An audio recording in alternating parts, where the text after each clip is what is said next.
In everything we do, we are guided by three basic but important principles that form the bedrock of our culture: respect, integrity, responsibility. The Subcommittee on Indian, Insular, and Alaska Native Affairs will come to order. With respect to S607, the National Center strongly endorses establishing the Native American Business Incubator Program. We believe in the sovereign right of our tribal communities to define prosperity on their own terms. Sometimes we just need folks to tell us, what do you need and how can we help, right? Because we're not on the ground every single day, whereas business owners are.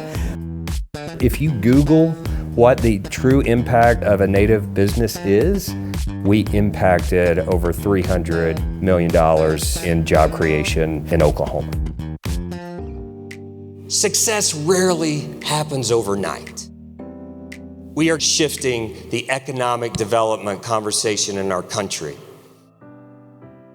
We recently visited Kayana, Alaska, a rural village north of the Arctic Circle, access only by plane and seasonally by boat.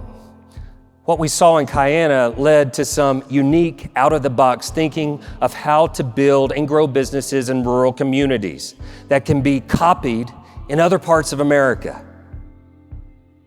Many of you I'm on boards with, many of you, we talk socially. Many of you have been in multiple offices of mine telling me how to do my job. So Annette, you know what I'm talking about, Annette? We accept responsibility to preserve our cultural integrity, and we strive to balance doing business while maintaining our cultural values.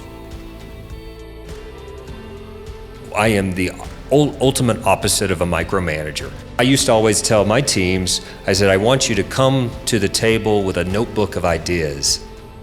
Diversity means perseverance. It means resiliency.